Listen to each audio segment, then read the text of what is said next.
各位家長午安啊，都差唔多晚安啦。咁咧就多謝大家嚟聽我哋嘅講座。咁旅行社嘅負責人咧可能唔熟路啊，佢都行錯咗個兜錯咗個位置，咁啊遲少少先嚟嘅。而我哋嘅小朋友咧要我大學特細項咧，就係因為頭先我哋做咗啲行進嘅訓練啊，因為始終我哋係全級一齊出發，咁我哋喺街道嘅時間又會有。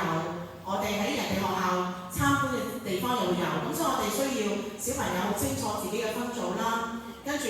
好快速地企好啦，點齊人啦，我哋行進。咁所以頭先咧，我哋講解咗嗰2日嘅學習活動之後咧，我哋就有半個鐘頭帶咗佢哋落去咧做一啲嘅行進訓練。咁佢哋而家咧已經，我啱啱做完行進訓練咧，班主任咧就喺下邊點緊名。佢哋如果有一啲同學係課學仲要去補習嘅，佢哋唔上嚟禮堂嘅話咧，老師會先同佢哋解散咗，跟住先帶上嚟禮堂同我哋一齊聽簡介會嘅。咁我見到應該係咪係啦？係咪啊？仲有家長嚟係咪？仲有家長嚟係啦？係啦，唔該晒。咁咧係唔該晒，唔該晒。係啦，咁辛苦校長，如果 OK 話咧，可唔可以幫我落去？我驚佢哋3班係咪？係上得嚟嘅，係我驚佢等我，因為我好快走上嚟。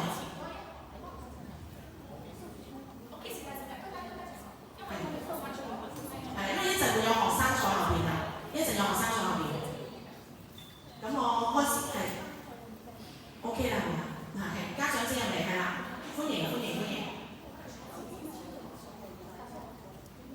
歡迎請坐，咁我開始咯喎，各位家長。咁我哋先講咗我哋校本嘅一啲備忘，一陣旅行社講嘅咧就係佢哋安排行程，佢哋想你注意嘅嘢。咁呢度可能我講嘅咧就更加貼近你哋想知嘅內容啦。咁我哋開始咯喎。好，首先我哋呢3日嘅行程咧，第1、第2日其實你哋好清楚咯，都出過幾次通告啦。但係第3日咧，你望到個時間係有少少唔同嘅。咁點解唔同咧？就係因為第1日我哋嘅呢個 PowerPoint 我可以擺上 Google Classroom 嘅，你哋中意影都可以嚇 ，OK 嘅。我哋第1日、第2日嘅行程咧豐富。第2日我哋翻嚟嘅時候咧係夜晚8點幾先至喺學校解散。咁所以咧小朋友都幾攰嘅。咁所以第3日咧我哋就會安排咗咧喺小息1。9點半至到9點45分，小息1嘅時候，先至係佢哋翻學嘅時候，先係佢哋翻學嘅時候，佢哋會直接上翻自己嘅課室，咁跟住咧，老師咧亦都會喺9點半去到課室邊，就當係班主任時間去整理一下佢哋啊，執整下佢哋啊，跟住小息1完咗9點45分，先至正式上堂嘅。咁我明白有啲家長話我翻工喎，其實我冇辦法，佢係攰少少，但我屋企冇人都冇辦法照顧到佢嘅，唔緊要。我喺下個禮拜咧會有一張通告，就係講呢一件事，咁就會俾家長揀。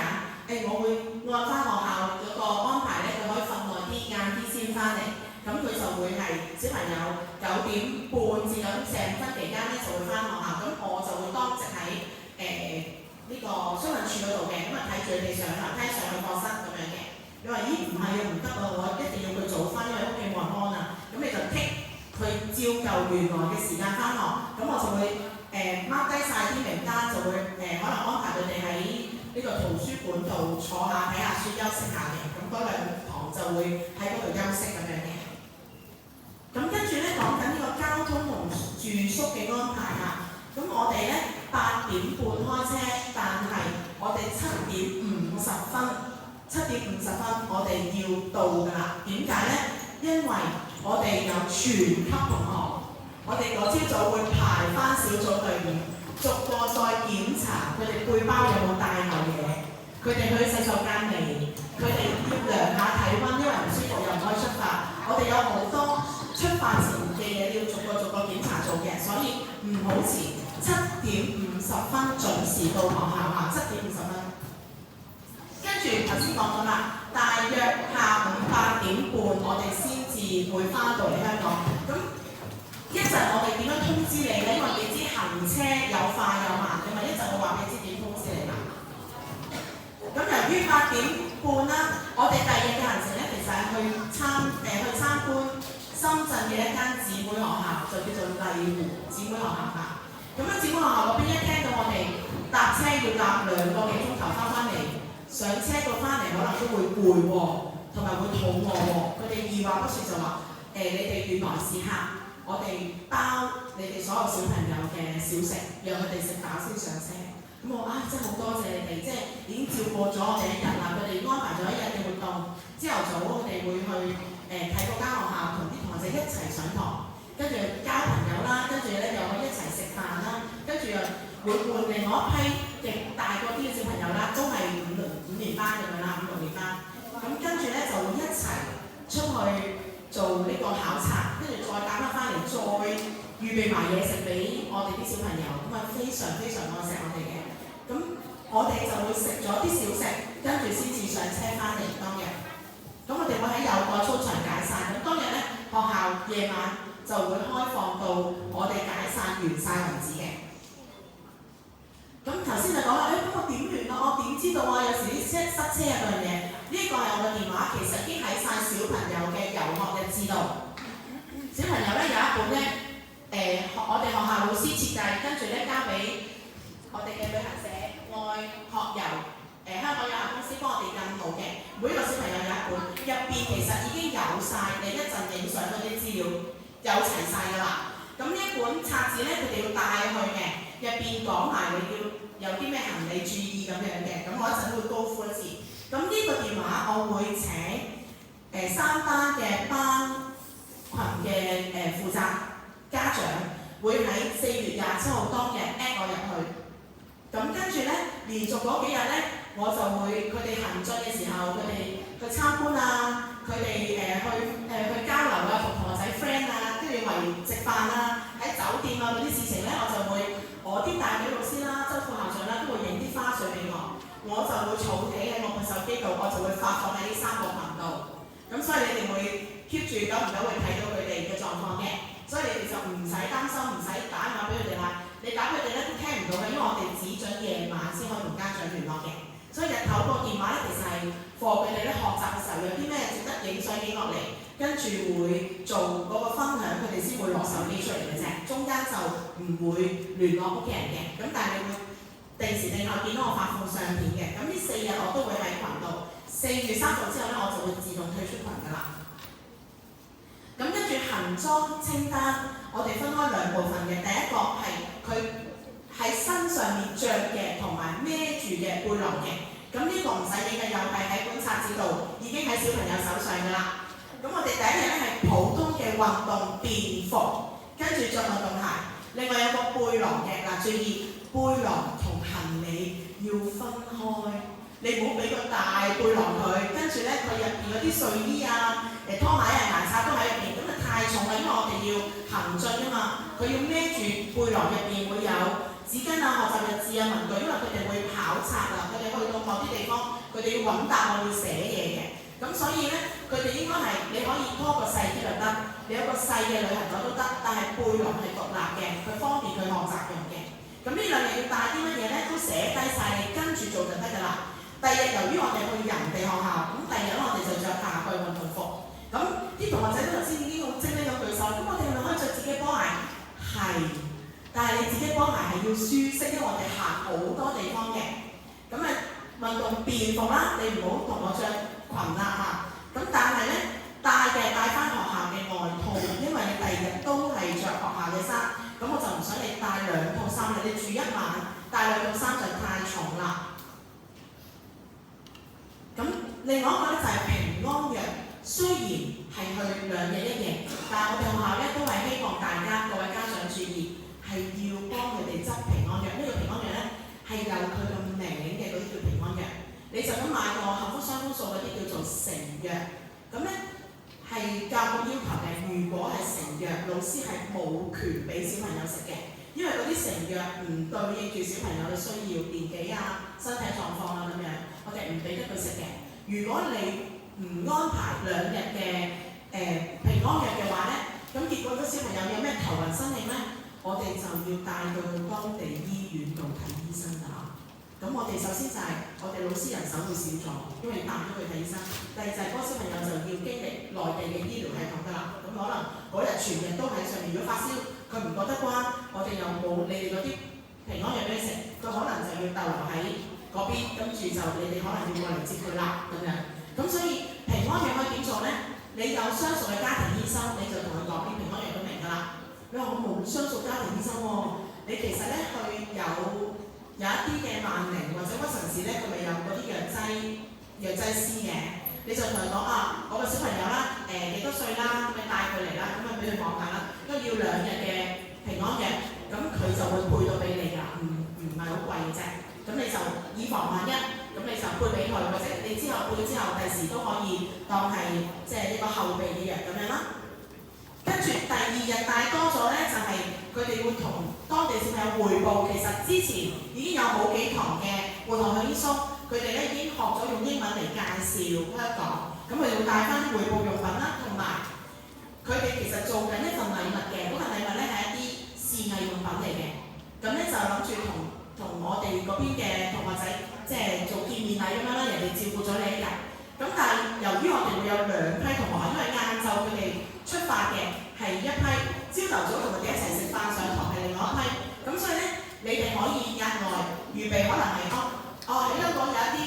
小食係內地冇嘅喎，買一包小食俾佢帶過去請同學睇完下又得，你買份小文具送俾嗰個同學仔又得，因為個同學仔係自己已經去過嗰個古城㗎啦，佢係專登陪我哋小朋友一齊去探索嘅。咁所以就人哋又包埋我哋嘅上車前嘅小食，咁所以希望家長都可以預備份小禮物等佢擺喺背囊度，到時就送俾晏晝嗰個同學仔。咁跟住咧，我哋其實係會收晒佢啲證件唔跟佢哋新，證件一直喺所有小組老師個背囊入邊，咁係保障安全，只會喺過關嘅時候我哋先會派翻俾佢嘅啫。咁所以咧。已經係好安全㗎啦，咁但係再安全你見咧，你就可以將小朋友嘅證件影印一份擺喺屋企，咁就覺得更加安全啦。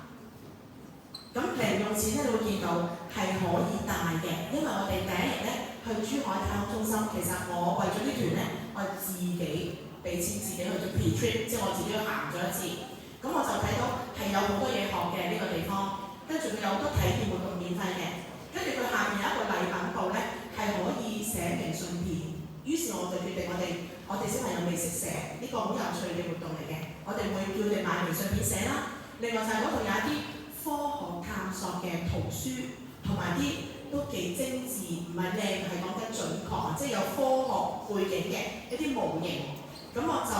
都，如果佢哋想拎翻嚟，即係繼續學習啲太空知識，其實都可接受嘅，都可以買嘅。咁所以咧，我過往喺我哋學校嘅團通常只準帶200蚊，但係呢次咧就可以唔超過500蚊。咁當然你可以帶，可以唔帶，你就係自己家長決定嘅。咁但係最少可能要帶少少，就係我哋可能會買郵票同埋買嗰張明信片咁樣。咁收嚟電話頭先講咗啦，可以帶。你夜晚有特定嘅時間咧，可以同佢聯絡嘅。夜晚我哋咧會同佢講係，你而家有1個鐘時間。呢個鐘入邊咧，你係2人1間房啊嘛，你哋要輪流梳洗啦，要做遊學日誌啦，聯絡家長啦，執聽日嘅用品啦，跟住咧就做遊學日誌啦，咁樣就有4、5樣嘢頭先同你哋講咗啦。佢哋嗰個鐘頭做完之後咧，我哋啲老師會入去巡房嘅，確保佢哋啲嘢執齊啦，唔會扭扭扭扭啊，跟住咧執好第2日用嘅嘢啊，咁樣望下佢哋啲嘢做好未啊，咁樣我哋會再巡房嘅咁啊。咁所以你哋如果想同佢哋聯絡，就係夜晚嘅手提電話去聯絡嘅。咁我喺度特別提醒，頭先小朋友都喺度問我哋可唔可以？我帶咗錢喎，我可唔可以自己買嘢食買嘢飲啊？唔得，家長亦都唔好諗住啊！我知道佢住501，我幫佢嗌外賣，千祈唔好。第一，我哋團餐，我哋愛學遊嘅彭先生就會講啊，好豐富啊，好多嘢食嘅，好好味嘅。第二就係我哋喺網上訂嘅嘢食，你睇個報道嗰張相好靚，但係你哋有冇睇啲新聞講啊？其實佢擺出嚟嗰張相好靚，但係原來佢出餐嘅係另外一個店面，你永遠都唔知道乾唔乾淨。如果佢因為食咗呢啲來歷不明嘅嘢食咧而唔舒服咧，第2日唔舒，即係辛苦嘅係小朋友。咁所以唔使幫佢哋預備嘢食，佢哋一定夠飽嘅，就係彭先生會講㗎啦。咁跟住頭先講咗咧，要背囊唔要斜孭袋嚇，我哋要背囊唔要斜孭袋。咁呢個就係明信片教學。頭先同佢哋講咗啦，我話今晚佢哋有個任務嘅就係、有同學仲係唔識寫自己地址，咁你唔識寫地址點寄明信片呢？咁所以咧佢哋呢本遊嘅日誌咧有呢一版嘅，咁我就會叫佢哋喺空白嘅地方寫翻自己嘅地址，寫定先，到時抄落去，咁可以試下寄。我已經講咗，寄俾媽咪又得，寄翻俾自己都得嚇。咁啊去體驗一下寄明信片。咁呢度係同同學仔相處啦。好啦，嗰晚係8點幾先翻嚟嘅。佢哋好攰㗎啦，你又帶佢食下嘢，又講下嗰日好開心嘅事啦，都可以。但係有一件事一定要做嘅，關乎到佢第二日做唔做到個分享功課嘅，就係佢哋需要將自己影嘅嗰啲有用嘅相，可以攞嚟向其他同學介紹呢兩日行程嘅相。佢要 scan 呢個 QR code， 嘟呢個 QR code， 跟住咧入邊阿梁老師已經放晒唔同嘅組別㗎啦。咁佢就放翻將自己啲相上載去嗰啲組別度，等第二日咧喺學校可以下載落嚟分小組做佢哋嘅匯報內容。咁所以嗰晚咧，你提佢哋要做到呢件事啦，或者第二朝早，因為佢哋可以晏啲翻嘛，第二朝早要做到呢件事啦。咁咧我嘅提醒就喺度，咁你而家咧我就俾掌聲，愛學遊嘅彭先生就會同我哋講解有關旅行社要提醒嘅事項嘅，有請彭先生。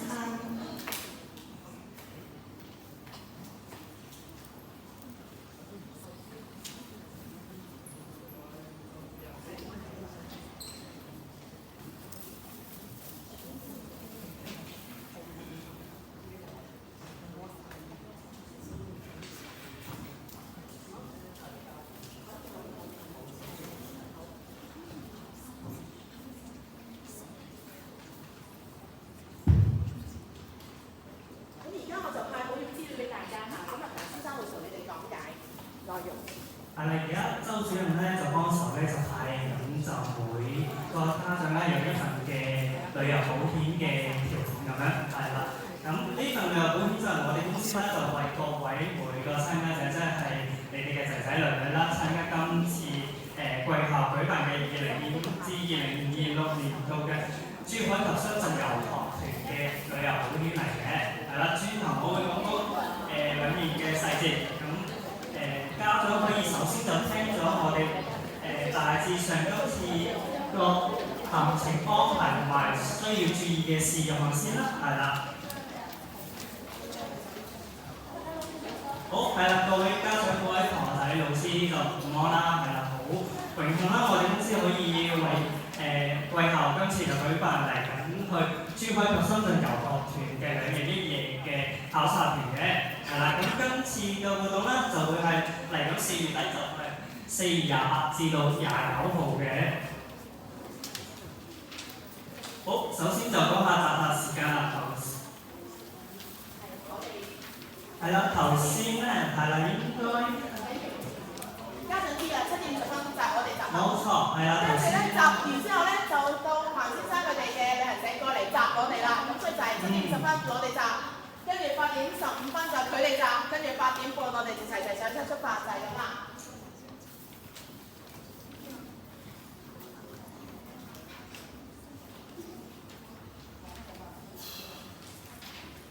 係啦，咁咧就7點20分，咁同學仔一定要翻到嚟學校啦，就根據翻學校嘅指示，係啦，咁喺右嘅操場嗰度集合翻，咁嗰到時我哋領隊啦就會係嚟到學校就會接同學仔啦上旅遊巴，就展開今次嘅考察嘅行程咁樣嘅。好，係啦，呢一 part 嘅話都要提一提嘅，咁就係因為我哋今次嘅行程嘅旅遊主要嘅交通工具只會係坐一架旅遊巴，就係跨境嘅直巴嚟嘅。咁嘅話有啲需要嘅注意事項都要老師或者同學仔甚至家長都可以留意一下咁樣。就係每次我哋上架旅遊巴同埋落架旅遊巴，尤其是落旅遊巴嗰下過關嗰陣，一定要提一提同學仔啦，一定要攞齊晒你上車帶嘅所有物品，要落翻旅遊巴，跟住去進行過關嘅手續嘅。咁過完關之後，我哋咧就會上翻起原本嗰架旅遊巴，跟住就成架旅遊巴就跟住我哋就會成個行程2日1夜都會用翻嗰架旅遊巴㗎啦。與此同時，第2日翻嚟香港，即係喺內地過關嗰之前，咁婆仔一定要記住喎。咁你落車喺內地過關翻嚟香港嗰下，一定要攞齊晒你所有嘅隨身物品，跟住你老師啊、領隊嘅指示咧就過關，跟住過翻嚟香港再上翻嗰架旅遊巴咁樣嘅。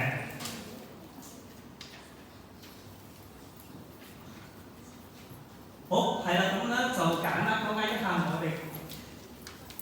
今次我哋考察嘅地點就會有2個，就係首先啦就珠海，第2啦就係深圳嘅。咁我就喺呢度簡單講解一下有關珠海嘅背景先啦。咁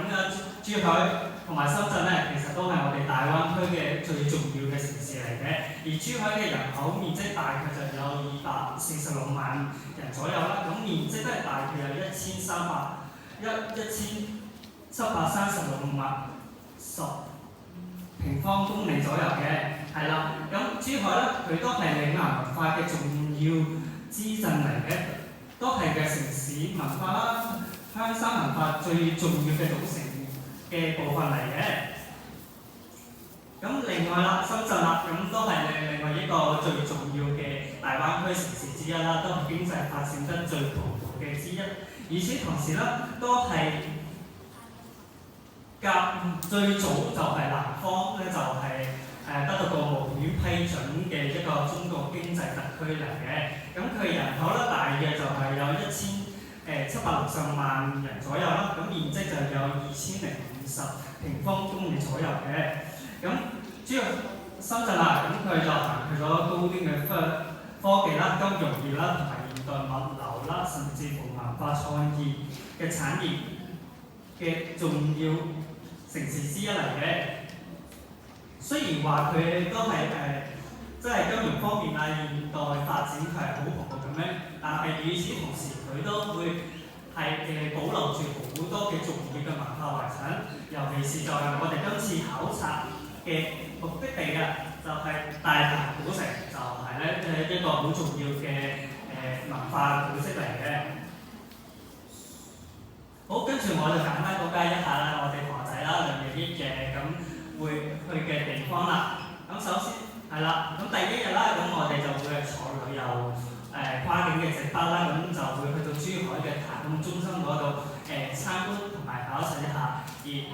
珠海太空中心啦，頭先周主任都好詳細咁樣都講解咗入面有啲咩玩啦，同埋同學仔值得可以係有咩學習到嘅地方嘅。係啦，跟住就完咗珠海太空中心之後啦，咁我哋會直接就去到深圳市嗰度㗎啦。咁第2日嘅行程啦，咁我哋就會係首先去到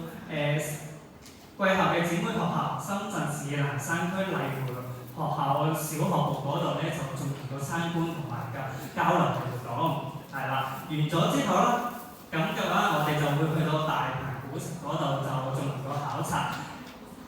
頭先啲周主任都提到啦，咁都會有姊妹學校嘅同學仔就一併咧就進行考察活動嘅。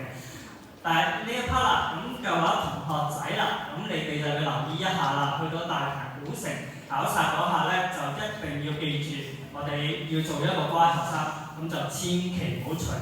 地亂拋垃圾，甚至乎就亂咁踩佢哋嘅草地。咁嘅話，我哋就行翻人行嘅道路就好啦，咁就唔好探索得太頻繁，就見有草地咧就喺嗰啲空地嗰度奔跑一下啦。因為如果同學仔就唔小心啦，就踩到嗰啲草地，甚至乎真係唔小心跌咗或者亂拋咗垃圾嘅話，咁俾當地嘅工作人員咧就發現到嘅話，咁就有機會就影響到我哋個成團人嘅行程啦，甚至乎會影響到學校嘅聲譽嘅。咁嘅話，學校有機會話想去大鵬古城呢度考察嘅話，咁個難度咧就高咗㗎啦。所以就希望學仔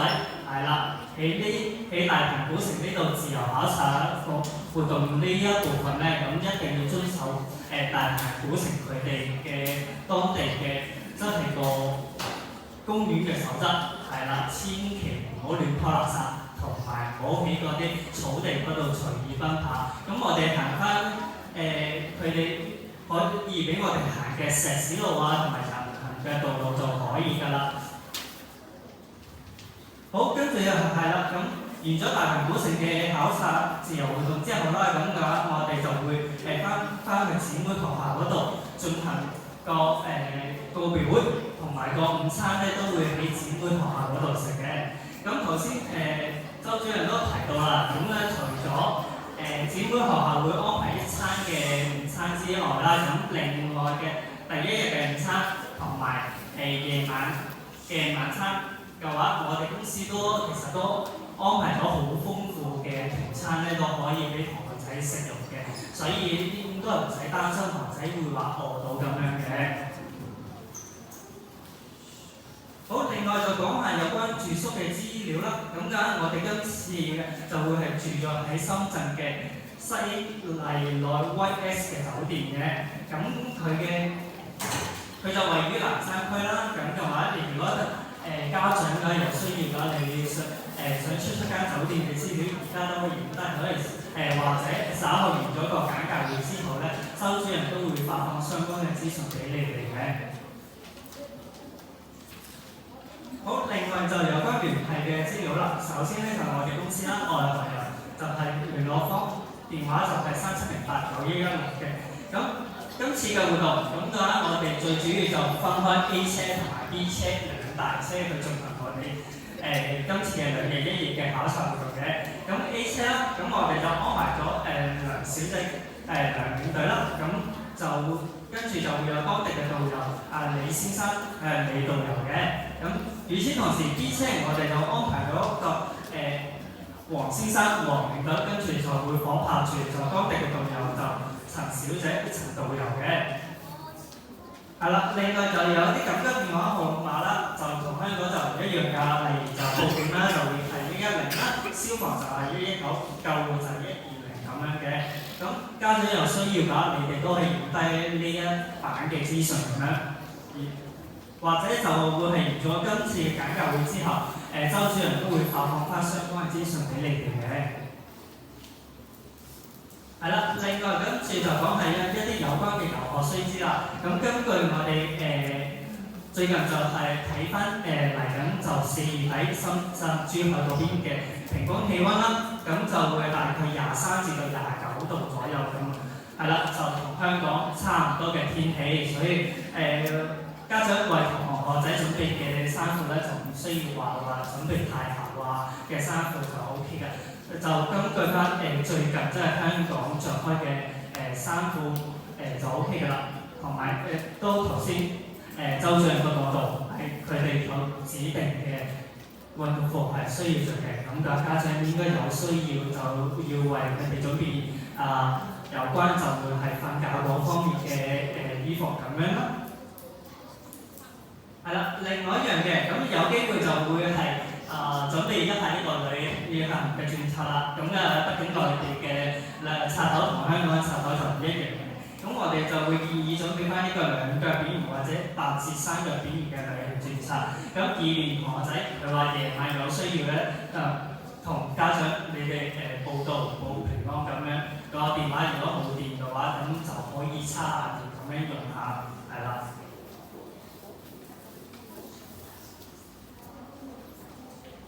好，另外頭先周主任都提及到嘅，咁嘅話都會話叫同學仔就準備翻一啲現金就學生咁樣啦，係啦。咁相關嘅準備嘅金額嘅話，咁家長就可以參照翻頭先嘅周主任所講嘅金額，差唔多嘅話都 OK 㗎啦。好，呢一 part 咁同學仔一定你自己而家一定要記住咯喎，係啦，咁我就會講解一係有關遊學裝備嗰邊嘅資訊，係啦，證件嗰方面係啦，你哋一定要出發之前啦就 check 下係咪準備咗你哋自己嘅身份證、你哋自己嘅會員卡，同埋學生證係啦，因為學生證去到探中心嗰度有機會嗰邊工作人員會 check 下台仔嘅學生證嘅。咁另外啦，衣物嗰方面就係學校指定嘅規定嘅服裝啦，同埋如果有需要就準備學校嘅運動外套啦，跟住家長可以幫佢準備一下一啲一碼即係一套嘅替換嘅即係睡衣嗰方面嘅物品就 O K 㗎啦。咁個人護理物品啦，甚至乎旅行用品嘅話，咁嘅話家長都可以驗一驗呢一 part 咁嘅翻去為堂仔準備一下就 O K 㗎啦。咁另外啦，頭先周主任都好詳細咁樣講到有關平安藥呢一 part 㗎啦，咁真係冇必要家長啦都要幫堂仔準備一下兩日一夜所需要到嘅平安藥，即係佢平時頭暈身慶，跟住或者係屙肚痛，甚至乎係有啲堂仔唔坐到旅遊巴嘅話，都可以準備一啲雲浪丸俾佢咁樣嘅。係啦，因為就根據教育局嘅指示啦，咁堂仔參加學校舉辦嘅考察團，咁隨隊嘅領隊啊、導遊，甚至乎隨隊嘅老師咧，都唔可以提供任何嘅藥物俾堂仔嘅。所以呢一 part 咁就要麻煩各位家長，咁就要幫堂仔準備一下啦。係啦，咁堂仔咁就要記住一定要帶備文具喎，因為嘅話學校啦，咁都準備咗一本遊學日誌俾你哋嘅，所以你哋成個嘅考察活動度係有需要咧，就用到文具咧，就到喺呢個遊學日誌入面做功課㗎。但係嘅話，咁咧有啲堂仔嘅話就諗住話我帶個筆落去，咁就 OK 㗎啦。但係你要望清楚你個筆袋入面咧，會唔會藏有一啲利器？同埋甚至乎係冇需要用到嘅文具，咁我哋建議嘅話，咁你堂仔就唔好帶備咁多嘅文具喺個筆袋去參加今次考察團㗎。尤其是就係例如剪刀啊呢一方面，有機會啲堂仔咧就會係放喺個筆袋入面咁樣。咁家長可以幫堂仔出都可以抽起剪刀呢啲利器嘅文具咁樣，因為你相信今次嘅考察活動咧都未必會用到剪刀咧呢一樣嘅文具嘅。好，跟住最後就講係一下注意嘅事項啦。咁係啦，都好長氣咁樣都要提多次堂仔㗎啦。咁你哋出門入口之前一定要帶齊屬於你嘅身份證、屬於你哋嘅回鄉卡啦，同埋屬於你哋嘅學生證呢三樣證件啦，知道冇？係啦，但係話特殊咁出發之前就發現個身體唔舒服嘅話，咁我哋就建議就唔好勉強出發啦，咁就就叫家長啦，就通知翻就隨隊嘅老師啦，咁就參加唔到今次嘅活動咁樣啦。係啦，因為畢竟就健康個人嘅衞生咧就會緊要啲嘅。係啦，另外㗎係啦，因為今次我哋去到唔同嘅地方考察啦，咁堂仔有需要嘅去到人多嘅地方都可以帶備一下個口罩，咁注意個衞生個方面問題。好，有兩日一夜嘅行程內啦，咁堂仔嘅服裝就一定要整齊，就唔好咁瀨啡啦，知道冇？係啦，另外啦，咁嘅出發前，咁我哋嘅領隊就會派發每個堂仔一個名牌嘅，咁前面就會印有貴校個學校名啦，同埋今次活動嘅活動名，而後面啦，咁就會有印有佢屬於嗰架旅遊巴，即係 A 車定係 B 車嘅領隊同埋導遊嘅名同埋聯絡方法咁樣嘅。所以堂仔喺兩日一夜個考察團當中一定要係帶住個名牌，以便我哋嘅領隊啊、導遊啊，甚至乎老師可以容易係識別到揾到你哋啊。好，跟住咁各位堂仔就一定要守時啦。咁我相信堂仔應該好乖可以做到呢一 part 㗎啦。咁就喺老師啊、領隊嘅指定嘅時間嗰下就要準時集合咯。尤其是我哋去到姊妹學校嗰度參訪，咁嘅話我哋就盡量就唔應該去遲到㗎啦。咁我哋就應該係準時，甚至乎可以嘅話就提早少少去到姊妹學校嗰度參訪做下準備咁樣啦。係啦，另外咁同學仔一定要保管個人嘅財物啦。咁尤其是你帶嘅銀包啊，真係一啲現金，甚至乎你部手機，咁一定要好好保管住啦。如果有變到嘅話，就需要同學仔自己就負責翻啦。所以亦都要麻煩各位家長啦，出發之前都要多多提一提同學仔，一定要保管翻相關嘅個人財物咁樣。係啦，另外咁，畢竟我哋今次就會跳出香港，就翻到大灣區嘅珠海同埋深圳嗰度考察嘅。咁當地嘅法律法規同香港咧就有一啲出入咁樣，咁就希望同學仔一定要遵守當地嘅法律法規啦，同埋尊重當地嘅風俗同習慣咁樣。咁無論係喺考試嘅地點啊，甚至乎去到姊妹學校嗰度參訪嘅話，咁我哋嘅舉止行為咧就一定要大方有禮咁樣啦，咁就唔好掛住自己同學仔自己嬉戲，就唔好聽到領隊導遊嘅講解啊，甚至乎係冇咁主動咁樣去我哋姊妹學校嘅同學仔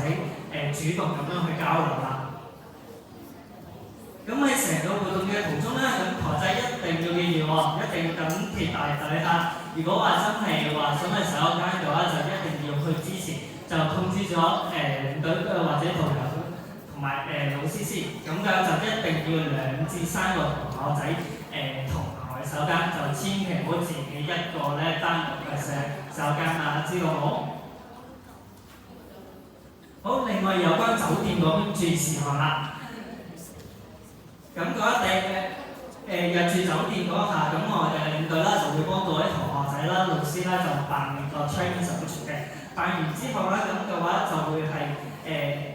帶同學仔或者俾同學仔入翻佢哋自己嗰間房度放翻啲行裝先，係啦。咁嘅話呢度有少少嘅任務要俾同學仔咧就幫手去進行一下嘅。咁同學仔要聽清楚咯喎，咁呢度有小任務嘅，係啦，咁要麻煩同學仔入到房之後，咁嘅話幫手開一開嗰啲房嘅燈啦，係咪可以全部着晒啦？跟住揾另外個同學仔就由佢手間嗰下就開個水龍頭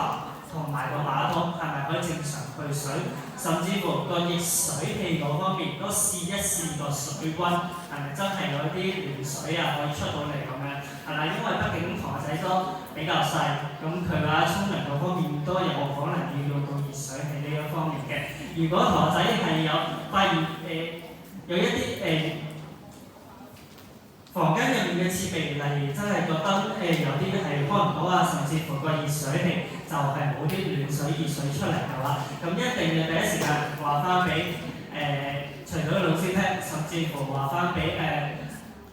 領隊聽。咁領隊咧咁就會按照個有需要咧，咁就會同酒店嗰方面講翻。咁有機會嘅話就會同翻嗰間有問題嘅房間嘅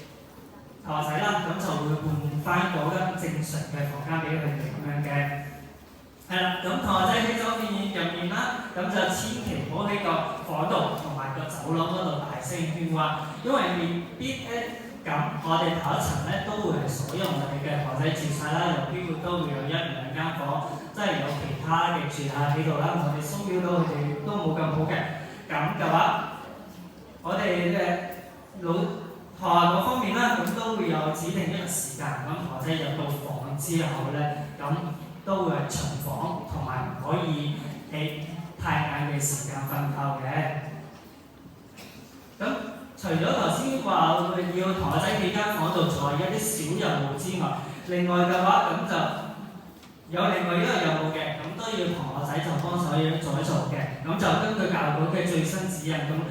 同學仔參加所有學校舉辦嘅考察團嘅話，都要去走一走佢哋所住嗰間酒店嘅嗰邊逃生路線係點樣嘅。所以同學仔一定要到時嗰晚咧就根據翻領隊嘅指示，一齊做一做呢個小任務，就要行一行我哋入住嗰間酒店嘅走火警逃生路線係點樣嘅。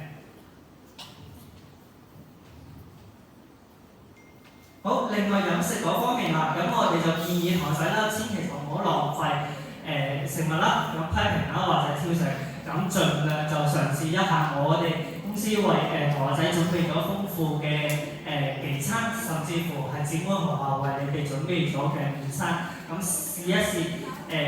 內地嘅食物係點樣啦，係啦，咁我哋就建議就使用一下公筷啦，因為畢竟衞生嗰方面都重要啲啦嘛。但係如果同學仔就係自己有一啲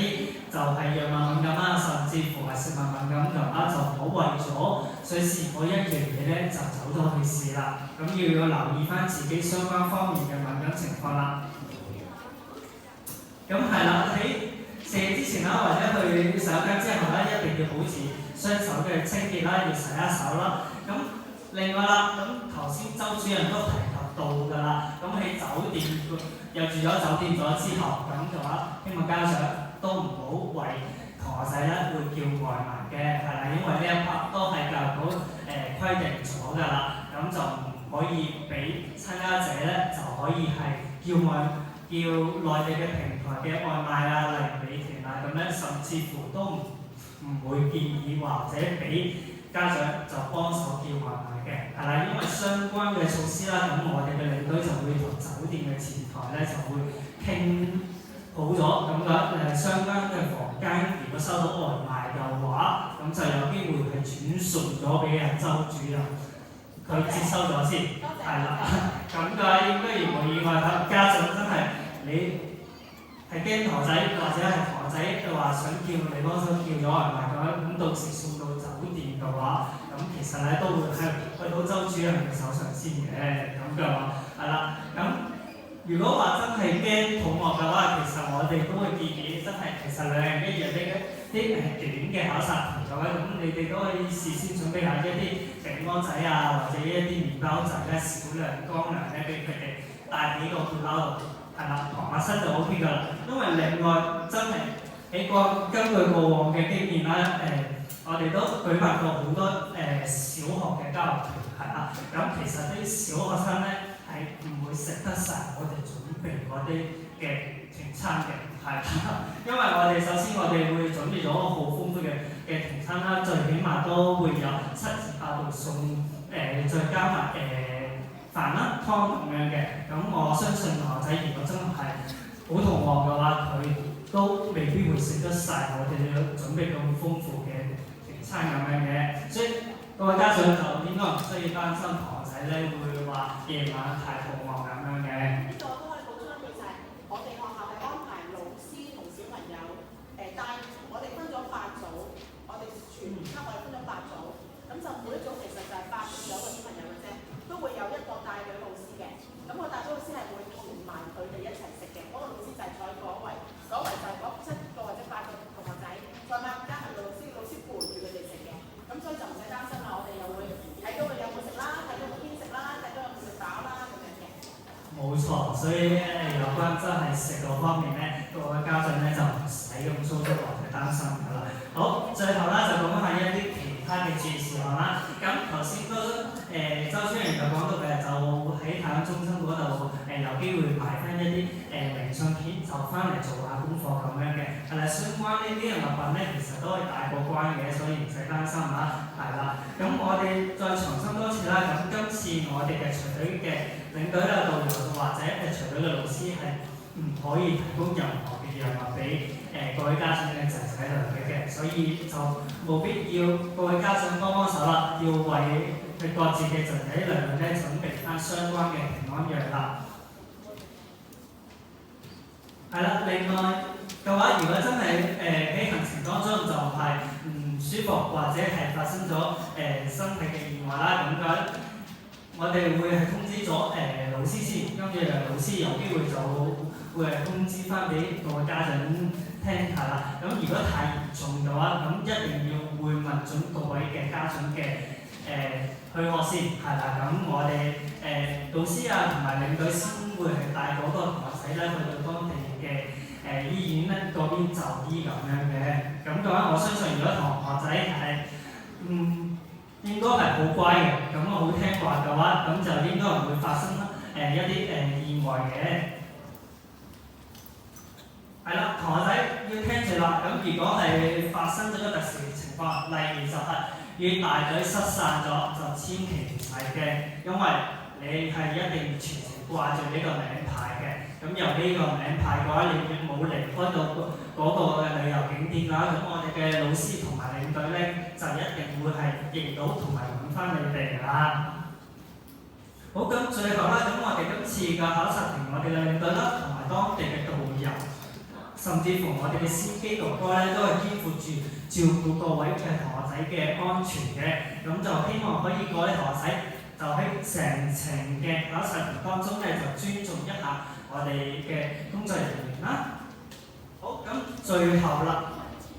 咁家長嘅手上應該係有一份嘅旅遊保險嘅條款㗎嘛，係啦。咁家長就可以望一望啦。咁我哋公司構為各位同學仔購買嘅旅遊保險咧，就係最右手邊框住咗嘅 China and Macau 嗰一 part 嘅，係啦。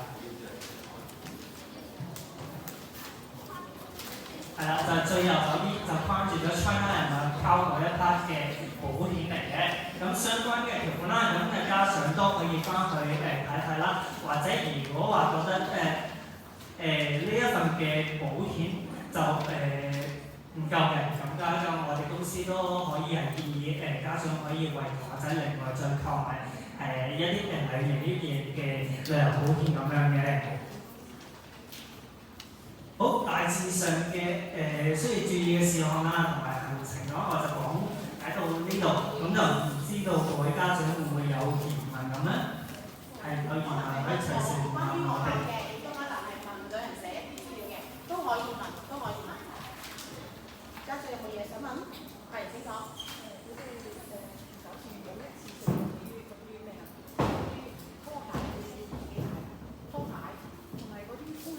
高牙刷嗰啲啊。哦，呢啲簡單嘅酒店嘅即係個人嘅物品嘅話，其實都會有嘅，但係為咗就係衞生問題嘅話，咁我哋都會建議同學仔可以自己翻咁樣。即係應該有嘅。有嘅，係啦，即係酒店個拖鞋一次性嘅。係啦，因為尤其是即係酒店提供嘅牙刷或者牙膏咧，就唔係同學仔用開咁嘅。咁如果同學仔咁細個，佢用酒店嗰啲牙刷嘅話，咁有機會咧就用慣，咁樣令到刷嗰度唔舒服嘅話，就冇咁好啦。咁相關方面，我哋就會建議翻真係家長可以為同學仔準備翻真係牙刷、牙膏啊，甚至乎話用開嗰啲沖涼嗰啲用品嘅話，我哋會係比較 prefer 自己準備佢下。呢本應該有嘅。咁其實咧，小朋友嗰本遊學日誌頭先見到嗰本咧，入邊已經有埋嗰間酒店名啊、地址啊、聯絡電話。其實你話咦，我有時間喎，我打個酒店名，我上網查一查都知道房型啊嗰啲全部都睇到嘅。係。明白。有嘅，係啦，沖涼類型嘅呢啲就有嘅，係啦。只不過我頭先就係提我話，因為同學仔都冇咁大個，咁嘅話佢嘅真係人工牙刷可以為佢哋自己翻嘅話，咁就比較理想。係啦。好，仲有冇其他問題可以問嘅？關於學校安排都可以問嘅。唔係，手提電話可以帶，可以唔帶嘅，係啦。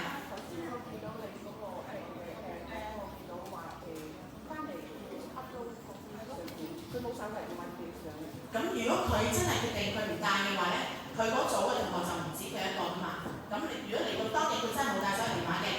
咁我哋已經分咗，佢係負責邊一部分嘅匯報㗎啦。咁佢同佢一齊匯報啲同學一齊要幫佢影咁樣咯，係啦。仲有冇？係啦，咁一陣咧，如果冇問題問或者暫時未有問題問咧，都唔緊要嘅，你可以之後再揾翻我，打翻電話嚟揾我啦。咁一陣如果你哋已經帶咗你哋嘅小朋友嘅證件咧，其實我哋分咗後邊有2張台，一陣我 B 班就喺前面，咁後邊咧就有 C 班同埋有 A。